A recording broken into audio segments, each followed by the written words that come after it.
Hello नमस्कार साथियों, मैं आप सबका स्वागत करता हूं आप ही के YouTube channel important MCQ by Sandeep पे।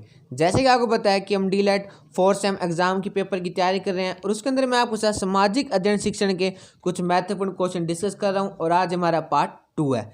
जैसे मैंने आपको कल बताया था कि आज हमारी मैराथन क्लास है और आज मैं इसके अंदर आपके साथ 100 महत्वपूर्ण क्वेश्चन डिस्कस करूंगा और ये 100 के 100 क्वेश्चन हमारे पूर्ण सिलेबस में से हैं। इसलिए आप इस वीडियो को अपने दोस्तों के साथ ज़्यादा से ज़्यादा शेयर कर दो ताकि और भी बच्चे हमसे जुड़ सकें। और इस वीडियो की पीडीएफ पाने के लिए आप हमारी इस वेबसाइट पर जरूर विजिट कर लेना, जहाँ पे आप बिल्कुल फ्री में इस वीडियो की पीडीएफ पा सकते हैं और इसका लिंक मैं आपको डिस्क्रिप्शन बॉक्स में प्रोवाइड कर दूंगा। आज का पहला क्वेश्चन है हमारा कि कानपुर में विद्रोह कब हुआ था जिसका नेतृत्व नाना साहब ने किया था। इसके अंदर आप मुझे ये बताओ कि जो कानपुर में 1857 की क्रांति का विद्रोह था ये कब शुरू हुआ था, इसका नेतृत्व नाना साहब ने किया था। पेपर में पूछा जाता है कि कानपुर में विद्रोह का नेतृत्व किसने किया था, वो नाना साहब ने किया था।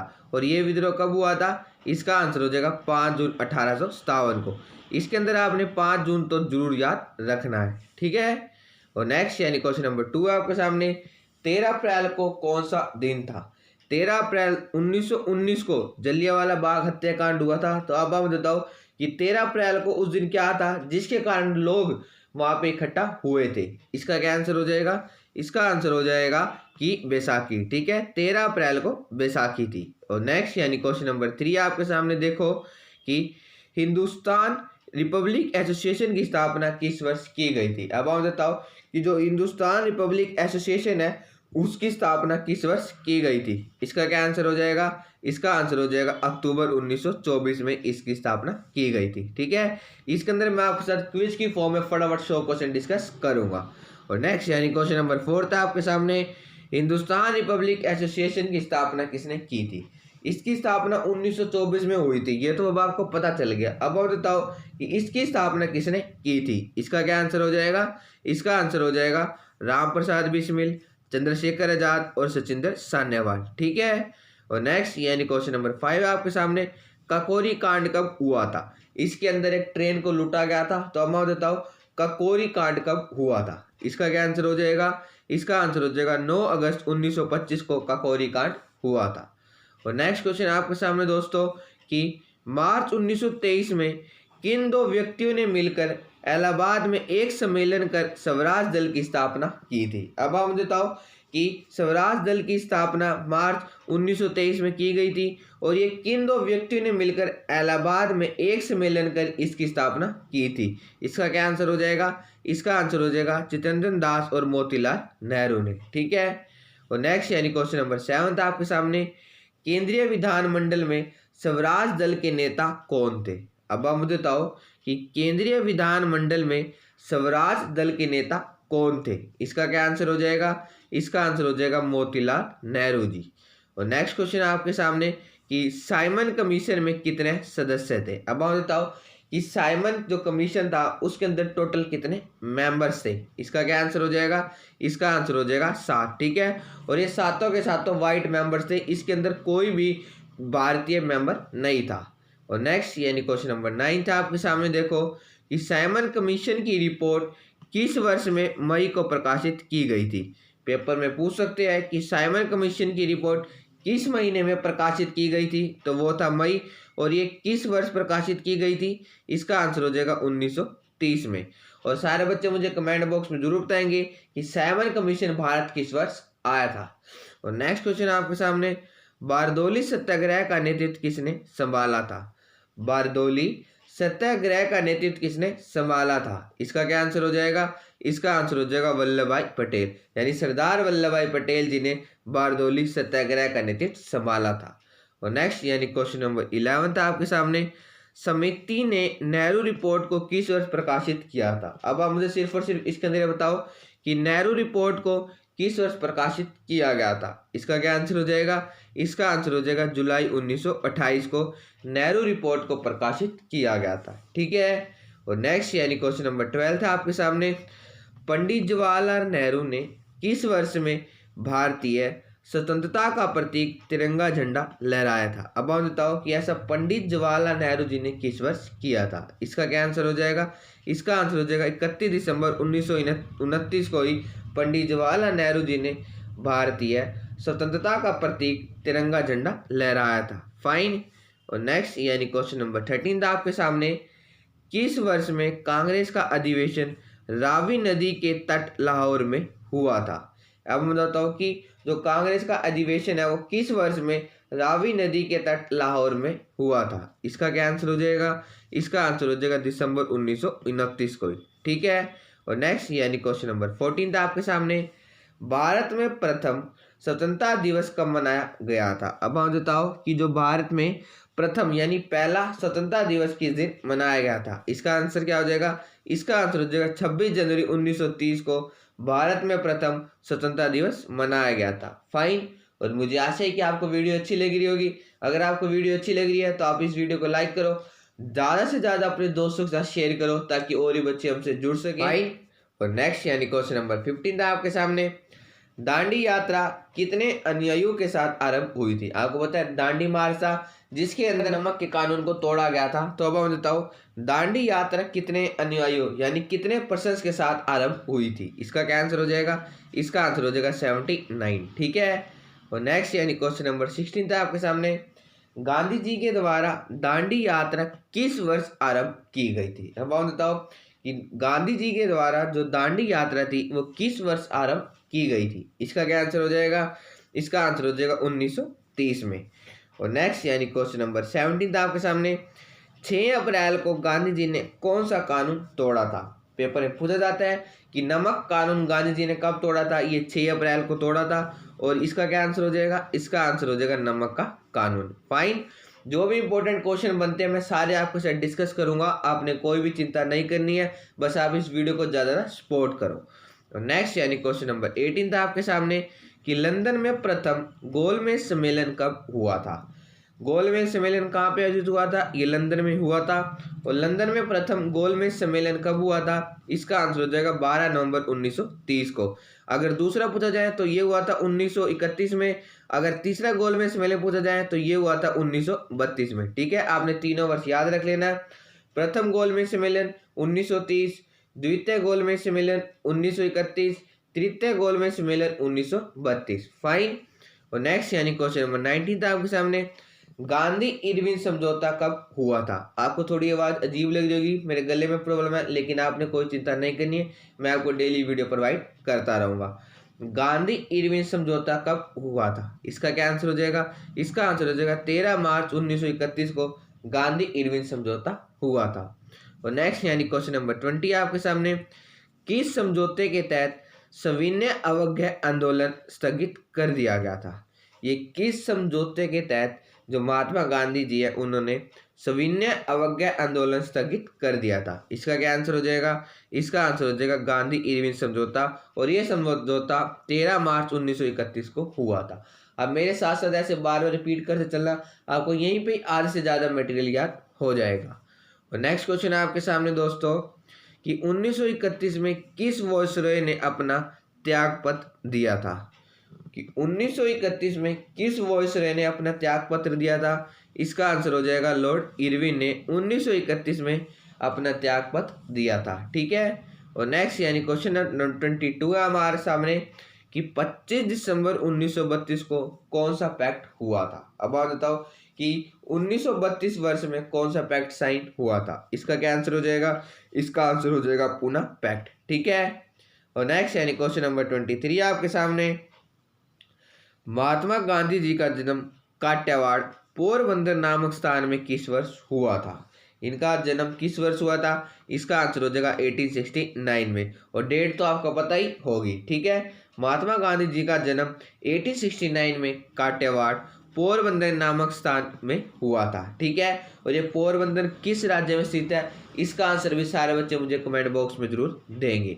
और नेक्स्ट यानी क्वेश्चन नंबर 24 आपके सामने कि महात्मा गांधी जी के पिताजी का नाम क्या था? अब सारे बच्चे मुझे महात्मा गांधी जी के पिताजी का नाम बताएंगे। इसका क्या आंसर हो जाएगा? इसका आंसर हो जाएगा करमचंद गांधी। और नेक्स्ट यानी क्वेश्चन नंबर 25 आपके सामने। करमचंद गांधी किस रियासत के दीवान थे?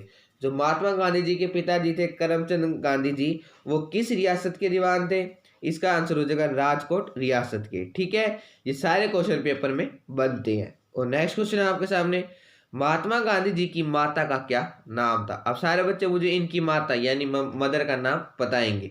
इसका क्या आंसर हो जाएगा? इसका आंसर हो जाएगा पुतली बाई। ठीक है, और नेक्स्ट क्वेश्चन है आपके सामने कि महात्मा गांधी जी के बचपन का क्या नाम था? महात्मा गांधी जी से बहुत सारे क्वेश्चन बनते हैं और इसलिए मैं आपके साथ हर क्वेश्चन को डिस्कस करूंगा।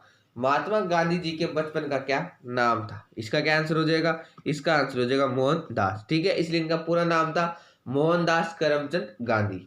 और नेक्स्ट क्वेश्चन है आपके सामने, महात्मा गांधी जी वकालत की प्रैक्टिस करने के लिए दक्षिण अफ्रीका में किस वर्ष गए थे? आपको पता है महात्मा गांधी जी ने वकालत यानी लॉ करी थी और ये इसी की प्रैक्टिस करने के लिए, एक केस लड़ने के लिए दक्षिण अफ्रीका जाते हैं। और ये किस वर्ष गए थे? इसका आंसर हो जाएगा 1893 में महात्मा गांधी जी वकालत की प्रैक्टिस करने के लिए दक्षिण अफ्रीका में गए थे। और नेक्स्ट क्वेश्चन है आपके सामने, महात्मा गांधी जी की पत्नी का नाम क्या था? अब सारे बच्चे मुझे इनकी वाइफ यानी पत्नी का नाम बताएंगे। इसका क्या आंसर हो जाएगा? इसका आंसर हो जाएगा कस्तूरबा बाई। महात्मा गांधी जी की पत्नी का नाम था कस्तूरबा बाई। और नेक्स्ट यानी क्वेश्चन नंबर 30 है आपके सामने कि किस वर्ष नाथूराम गोडसे ने महात्मा गांधी जी को गोली मारी थी? अब आप बताओ किसके अंदर, देखो कि इनडायरेक्टली आपसे ये पूछा गया कि महात्मा गांधी जी की मृत्यु किस वर्ष हुई थी और महात्मा गांधी जी को नाथूराम गोडसे ने गोली मारी थी। इसका क्या आंसर हो जाएगा? इसका आंसर हो जाएगा 30 जनवरी 1948 को। ठीक है, और इसलिए 30 जनवरी को शहीद दिवस भी मनाया जाता है। और नेक्स्ट यानी क्वेश्चन नंबर 21 है आपके सामने, महात्मा गांधी भारत किस वर्ष आकर कांग्रेस में सम्मिलित हो गए थे? अब बताओ कि जो महात्मा गांधी जी हैं वो दक्षिण अफ्रीका से लोग किस वर्ष भारत लौटे थे और वो आते ही कांग्रेस में सम्मिलित हो गए थे? इसका क्या आंसर हो जाएगा? इसका आंसर हो जाएगा 1914 में। ठीक है, और महात्मा गांधी जी के पॉलिटिकल गुरु कौन थे यानी राजनीतिक गुरु कौन थे? तो वो थे गोपाल कृष्ण गोखले जी। और नेक्स्ट यानी क्वेश्चन नंबर 32 आपके सामने कि भारतीय इतिहास में गांधी युग के नाम से कौन सा काल प्रसिद्ध है? अब आप मुझे गांधी युग का समय बताओ कि गांधी युग का समय कौन सा था भारतीय इतिहास में? इसका क्या आंसर हो जाएगा? इसका आंसर हो जाएगा 1920 से लेकर 1947 तक। इस काल को गांधी युग के नाम से ये काल प्रसिद्ध है। ठीक है, और नेक्स्ट क्वेश्चन है आपके सामने कि भारत में राष्ट्रीयता के जन्मदाता कौन थे? कि भारत में राष्ट्रीयता के जन्मदाता कौन थे? इसका आंसर हो जाएगा बाल गंगाधर तिलक जी। ये भारत में राष्ट्रीयता के जन्मदाता थे। और नेक्स्ट क्वेश्चन है आपके सामने, बाल गंगाधर तिलक का जन्म कब हुआ था? इनका जन्म कब हुआ था? इनका जन्म हुआ था 23 जुलाई 1856 को बाल गंगाधर तिलक का जन्म हुआ था। और नेक्स्ट यानी क्वेश्चन नंबर 35 है आपके सामने कि बाल गंगाधर तिलक का जन्म महाराष्ट्र के किस जिले में हुआ था? ठीक है, आपने जगह के नाम और ये किस तारीख और किस वर्ष हुआ था, ये सारी बातें आपने जरूर याद रखनी होंगी। इनका जन्म महाराष्ट्र के किस जिले में हुआ था? इसका आंसर हो जाएगा रत्नागिर। ठीक है, अगर कोई भी क्वेश्चन नहीं बना तो पेपर में बन सकता है कि रत्नागिर किस राज्य में स्थित है, तो वो है महाराष्ट्र में। और नेक्स्ट क्वेश्चन है आपके सामने दोस्तों कि पंचवर्षीय योजना का प्रयोग किन की देन है, यानी ये आइडिया किन के द्वारा दिया गया था? पंचवर्षीय योजना का प्रयोग किन की देन है? इसका क्या आंसर हो जाएगा? इसका आंसर हो जाएगा पंडित जवाहरलाल नेहरू जी। फाइन। और नेक्स्ट यानी क्वेश्चन नंबर 37 है आपके सामने, गोपाल कृष्ण गोखले का जन्म कहाँ हुआ था? इनका जन्म कहाँ हुआ था? इनका जन्म कोल्हापुर में हुआ था। ठीक है, और नेक्स्ट यानी क्वेश्चन नंबर 38 है आपके सामने। और हाँ, सारे बच्चे मुझे कमेंट बॉक्स में जरूर बताएंगे कि कोल्हापुर किस राज्य में स्थित है। मैं आपको जितने भी क्वेश्चन होमवर्क में दे रहा हूँ, आप सारे बच्चे मुझे इनके आंसर कमेंट बॉक्स में दिया करो। लेकिन इन कोई भी बच्चा इनके आंसर नहीं दे रहा है कि जलवायु को अंग्रेजी भाषा में किस नाम से संबोधित किया जाता है, यानी जलवायु को अंग्रेजी भाषा में क्या कहते हैं? इसका क्या आंसर हो जाएगा? इसका आंसर हो जाएगा क्लाइमेट। ठीक है, जलवायु को अंग्रेजी भाषा में क्लाइमेट कहते हैं। और नेक्स्ट क्वेश्चन है आपके सामने कि उत्तर प्रदेश का कुल क्षेत्रफल कितने वर्ग किलोमीटर है? या आप बताओ कि जो उत्तर प्रदेश का उस राज्य का कुल टोटल एरिया कितना है? इसका क्या आंसर हो जाएगा? इसका आंसर हो जाएगा 2,40,928 वर्ग किलोमीटर। ठीक है, लगभग इतना एरिया है। और नेक्स्ट क्वेश्चन है आपके सामने कि 2011 की जनगणना के अनुसार देश की कुल जनसंख्या का कितने प्रतिशत जनसंख्या अनुसूचित जातियों की जनसंख्या। इसके अंदर आपने मुझे बताना है कि जो 2011 की जनगणना हुई थी उसके अनुसार जो देश की कुल जनसंख्या है, यानी जो देश की कुल टोटल पॉपुलेशन है, उसके कितने प्रतिशत अनुसूचित जातियों की जनसंख्या है। इसका क्या आंसर हो जाएगा? इसका आंसर हो जाएगा 16.6%। फाइन। और नेक्स्ट यानी क्वेश्चन नंबर 41 है आपके सामने, वैश्विक गांव शब्द के जनक कौन थे। इस गांव शब्द के जनक कौन थे? इसका आंसर हो जाएगा मार्शल मैक्लुहान। ठीक है। और नेक्स्ट क्वेश्चन है आपके सामने कि आईएमएफ का विस्तार रूप क्या है। अब सारे बच्चे मुझे आईएमएफ की फुल फॉर्म बताएंगे। इसका क्या आंसर हो जाएगा? इसका आंसर हो जाएगा अंतर्राष्ट्रीय मुद्रा कोष। ठीक है, यानी इंटरनेशनल मॉनेटरी फंड। और नेक्स्ट क्वेश्चन आपके सामने कि भारत एक डैश देश है। अब आप बताओ कि जो भारत है वो एक डैश देश है, ये कैसा देश है? इसका आंसर हो जाएगा भारत एक विकासशील देश है। और नेक्स्ट क्वेश्चन है आपके सामने कि भंडारण की स्थिति में चूना पत्थर का देश में उत्तर प्रदेश का कौन सा स्थान है। अब आप बताओ कि उत्तर प्रदेश में जो चूना पत्थर है उसकी भंडारण की स्थिति में देश में कौन सा स्थान है। इसका क्या आंसर हो जाएगा? इसका आंसर हो जाएगा दूसरा। ठीक है। और नेक्स्ट क्वेश्चन है आपके सामने कि उत्तर प्रदेश राज्य विद्युत परिषद का गठन किस वर्ष किया गया था।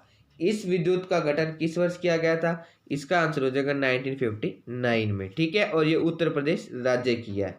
और नेक्स्ट यानी क्वेश्चन नंबर 46 था आपके सामने, उत्तर प्रदेश विद्युत नामक आयोग का गठन किस वर्ष किया गया था। अब आप बताओ कि इस आयोग का गठन किस वर्ष किया गया था। इसका आंसर हो जाएगा 1998 में। ठीक है, आपने दोनों क्वेश्चन में कोई भी कंफ्यूजन नहीं करनी है। और नेक्स्ट यानी क्वेश्चन नंबर 47 है आपके सामने, ललितपुर जनपद में किस नदी पर बांध निर्मित है। यानी जो जनपद है ललितपुर, उसके अंदर किस नदी पर बांध निर्मित है। इसका क्या आंसर हो जाएगा? इसका आंसर हो जाएगा बेतवा नदी पर ललितपुर जनपद में बांध निर्मित है। और नेक्स्ट यानी क्वेश्चन नंबर 48 है आपके सामने कि देश का लगभग कितने प्रतिशत गन्ना उत्तर प्रदेश में उत्पादित होता है। ये कितने प्रतिशत गन्ना जो देश का है वो उत्तर प्रदेश में उत्पादित होता है। इसका आंसर हो जाएगा 38%। ठीक है।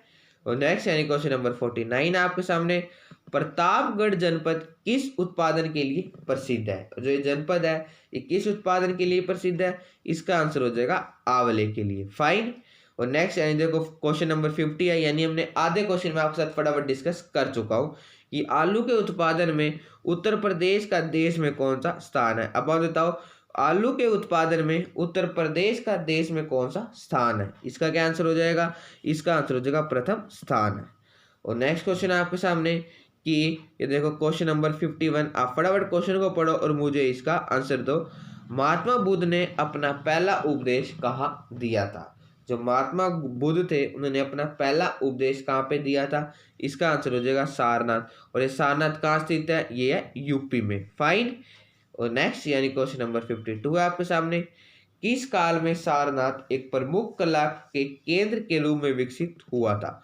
जो सारनाथ है एक कला के प्रमुख केंद्र के रूप में विकसित हुआ था और एक किस वर्ष में विकसित हुआ था। इसका आंसर हो जाएगा गुप्त काल में। ठीक है।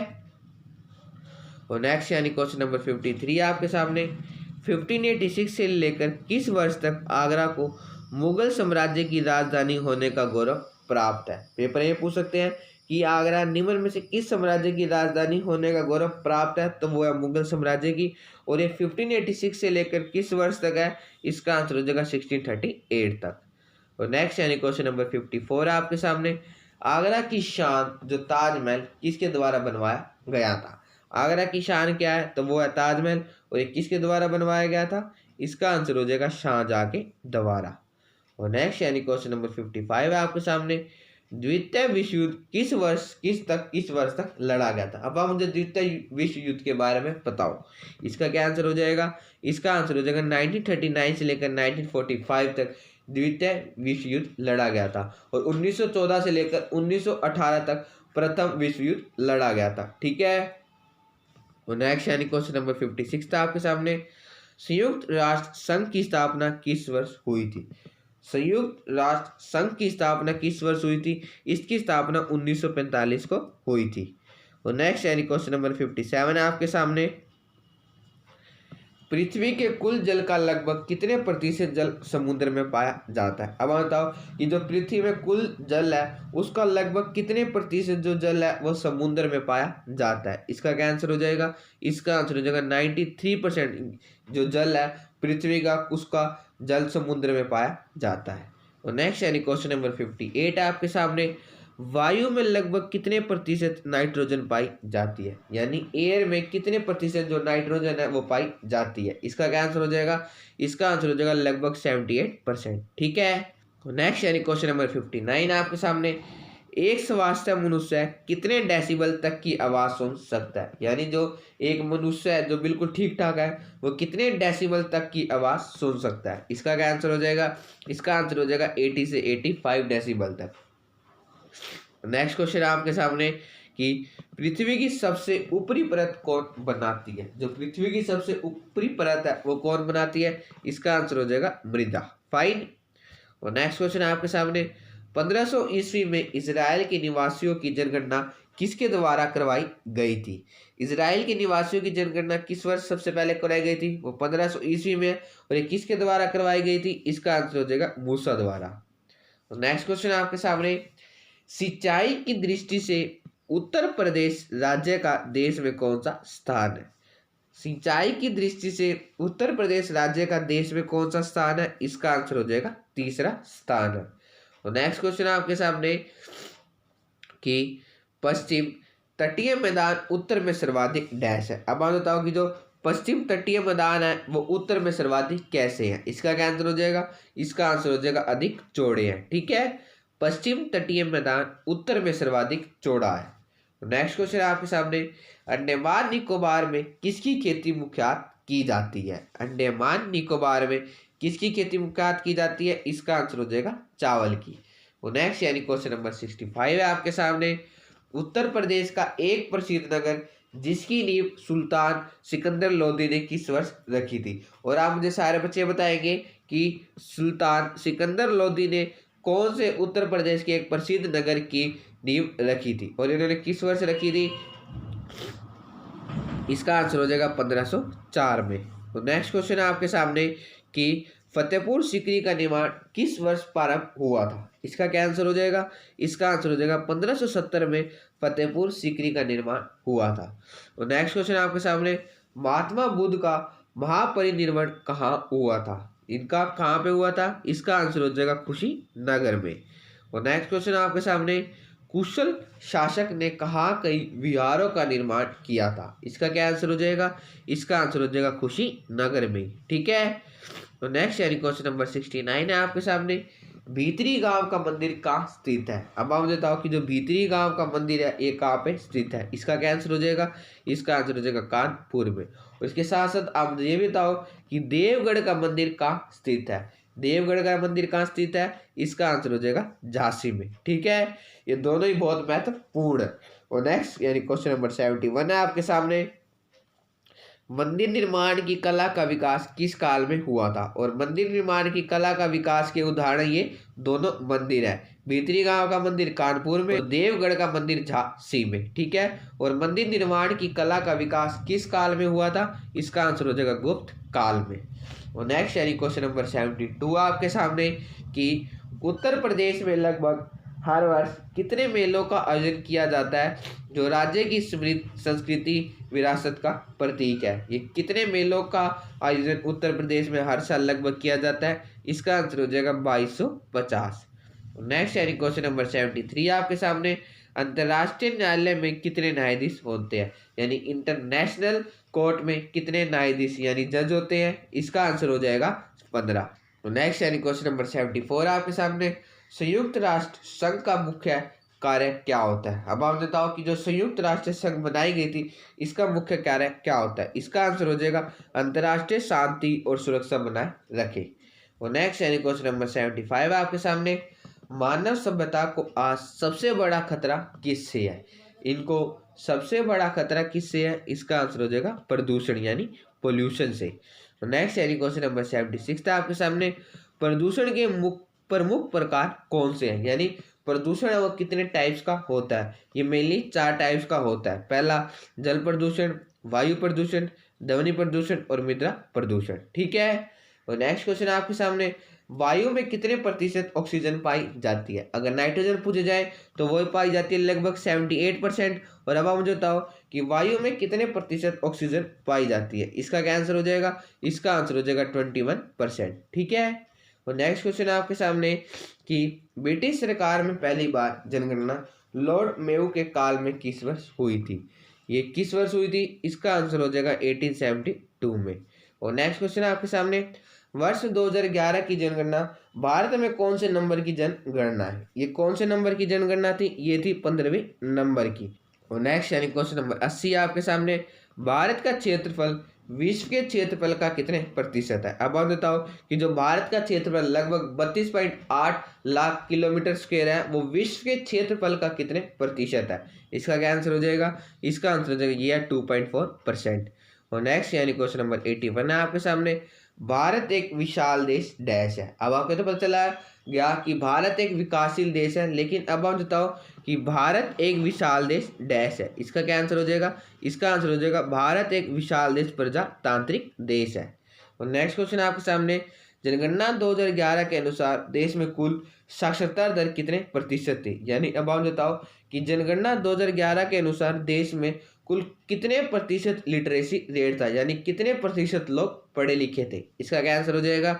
इसका आंसर हो जाएगा 73%। ठीक है। और नेक्स्ट क्वेश्चन है आपके सामने, उत्तर प्रदेश में नागरिक सुरक्षा संगठन कितने नगर में कार्यरत है? इसका क्या आंसर हो जाएगा? इसका आंसर हो जाएगा ये 17 नगरों में कार्यरत है। और नेक्स्ट क्वेश्चन है आपके सामने कि किसने वंदे मातरम गीत की रचना की थी? अब बहुत देता हूँ कि आपको नाम दिए जाएंगे, उसमें से आपको सिलेक्ट करना होगा कि किसने वंदे मातरम गीत की रचना की थी। ये किसने की थी? ये की थी बंकिम चंद्र चटर्जी ने। और नेक्स्ट क्वेश्चन आपके सामने, भारत का राष्ट्रीय पशु क्या है? अब आप मुझे सारे बच्चे भारत का राष्ट्रीय पशु बताएं। ये क्या है? ये है बाघ है। फाइन। और नेक्स्ट क्वेश्चन आपके सामने, भारत का राष्ट्रीय पक्षी क्या है? तो भारत का राष्ट्रीय पक्षी है मोर। ठीक है। आपने कंफ्यूजन बिल्कुल भी नहीं करनी। पशु पूछा जाए, अगर पशु पूछा जाए तो वो है बाघ, और पक्षी पूछा जाए तो वो है मोर। ठीक है। और नेक्स्ट क्वेश्चन आपके सामने कि राज चीन में कितने शेर होते हैं? ठीक है। ये कितने शेर होते हैं, यानी नेशनल एम्बलम में कितने शेर हैं? तो वो हैं 4। ठीक है। अगर ये पूछा जाए कि नेशनल एम्बलम में हमें कितने शेर दिखाई देते हैं, तो वो है 3, क्योंकि एक पीछे होता है। ठीक है। और नेक्स्ट यानी क्वेश्चन नंबर 88 है आपके सामने, 73वां संविधान संशोधन किस वर्ष हुआ था? ये किस वर्ष हुआ था? ये हुआ था 1992 में। और नेक्स्ट क्वेश्चन है आपके सामने कि संविधान के किस अनुच्छेद के तहत राष्ट्रीय अनुसूचित जाति आयोग का गठन हुआ था? ये संविधान के किस अनुच्छेद के तहत राष्ट्रीय अनुसूचित जाति आयोग का गठन हुआ था? ये हुआ था अनुच्छेद 338 के तहत, यानी 338 आर्टिकल के तहत संविधान के राष्ट्रीय अनुसूचित जाति आयोग का गठन हुआ था। और नेक्स्ट क्वेश्चन आपके सामने कि कौन सा सिद्धांत भारत की विदेश नीति का आधार है? इनमें से ऐसा कौन सा सिद्धांत है जो भारत की विदेश नीति का आधार है? इसका आंसर हो जाएगा पंचशील का सिद्धांत। ठीक है। बस देखो, मात्र हमने 90 क्वेश्चन डिस्कस कर लिए हैं, सिर्फ 10 ही क्वेश्चन रहते हैं। अगर अभी भी किसी ने इस वीडियो को अपने दोस्तों के साथ शेयर नहीं किया, तो आप इस वीडियो को अपने दोस्तों के साथ ज़्यादा से ज़्यादा सोशल मीडिया पर शेयर करो। और नेक्स्ट क्वेश्चन है हमारा कि जनगणना 2011 के अनुसार भारत का लिंगोपात कितना था? ये कितना था? ये था 943। ठीक है। यानी 943, 1000 लड़कों पर 943 लड़कियां थी। ठीक है। ये था लिंगोपात। और नेक्स्ट यानी क्वेश्चन नंबर 92 है आपके सामने, भारत सरकार ने एक व्यापक राष्ट्रीय जनसंख्या नीति की घोषणा कब की थी? ये इन्होंने कब की थी? इसका आंसर हो जाएगा 1976 में। और नेक्स्ट क्वेश्चन आपके सामने, सरकार ने परिवार नियोजन का नाम बदलकर क्या रख दिया था? इन्होंने परिवार नियोजन का नाम बदलकर क्या रख दिया था? इसका नाम रख दिया था परिवार कल्याण। ठीक है। परिवार कल्याण का पहले नाम था परिवार नियोजन। और नेक्स्ट यानी क्वेश्चन नंबर 94 आपके सामने, किस दशक से जनसंख्या विस्फोट की स्थिति बनी हुई है? अब आप बताओ कि किस दशक यानी किन वर्षों से जो जनसंख्या विस्फोट, यानी कि जो जनसंख्या है वो बढ़ती बढ़ती बहुत ज़्यादा बढ़ती जा रही है, उसकी स्थिति बनी हुई है? इसका क्या आंसर हो जाएगा? इसका आंसर हो जाएगा 1961 से लेकर 1971 तक। ठीक है। और नेक्स्ट क्वेश्चन आपके सामने, किस वर्ष प्रधानमंत्री रोजगार सृजन कार्यक्रम प्रारंभ किया गया था? अब आप बताओ कि जो ये कार्यक्रम है ये किस वर्ष प्रारंभ किया गया था? इसका आंसर हो जाएगा 15 अगस्त 2008 को। तो नेक्स्ट यानी क्वेश्चन नंबर 96 है आपके सामने कि मिड डे मील किस मंत्रालय द्वारा गठित की गई थी। आपको पता है कि सरकारी स्कूलों में जो मिड डे मील के तहत बच्चों को फ्री में खाना प्रोवाइड किया जाता है, तो ये किस मंत्रालय द्वारा गठित की गई थी। इसका आंसर हो जाएगा मानव विकास संसाधन मंत्रालय द्वारा। फाइन। और नेक्स्ट क्वेश्चन आपके साथ, आंकड़ों का माध्य क्या होता है, यानी जो हमें नंबर दिए जाए तो उसका जो मिडिल वाला नंबर होता है उसको क्या कहते हैं। इसका क्या आंसर हो जाएगा, इसका आंसर हो जाएगा माध्यिका। ठीक है, यानी इसको मीडियन कहते हैं। तो नेक्स्ट यानी क्वेश्चन नंबर 98 है आपके सामने, यदि कुल पदों की संख्या विषम हो तो माध्यिका कैसे निकाल लेंगे। अगर आप बताओ कि आपको कुछ नंबर्स दिए गए हैं लेकिन उनकी संख्या विषम हो तो आप उन माध्यिका को कैसे निकाल लेंगे। ये जो कुछ न्यूमेरिकल क्वेश्चन है ये भी मैं आपके साथ डिस्कस करूंगा। इसका क्या आंसर हो जाएगा, इसका आंसर हो जाएगा n+1/2 वा पद। ठीक है, ये हो जाएगा n+1/2 वा पद, ये हमारा माध्यिका हो जाएगा अगर यदि पदों की संख्या विषम हो तो। फाइन। और नेक्स्ट 99 है आपके सामने कि बहुलक को अंग्रेजी भाषा में क्या कहते हैं। बहुलक को अंग्रेजी भाषा में क्या कहते हैं, ये कहते हैं मोड। फाइन। और नेक्स्ट यानी क्वेश्चन नंबर 100 हमारा कि बहुलक की उत्पत्ति फ्रेंच भाषा के किस शब्द से हुई थी। बहुलक की उत्पत्ति किस भाषा से हुई थी, तो ये फ्रेंच भाषा से हुई थी। और ये किस शब्द से हुई थी, इसका आंसर हो जाएगा ला मोड से। ताकि मोड का मतलब होता है कि एक नंबर कितनी बार आया हुआ है। फाइन। आज की वीडियो में बस इतना ही। मुझे आशा है कि आपको वीडियो अच्छी लगी होगी। अगर आपको वीडियो अच्छी लगी है तो आप इस वीडियो को लाइक करो, ज़्यादा से ज़्यादा अपने दोस्तों के साथ शेयर करो ताकि और भी बच्चे हमसे जुड़ सके। और हम बहुत ही जल्दी अपनी नेक्स्ट वीडियो में मिलेंगे। जय हिंद, जय Bharat. Thank you and have a nice day.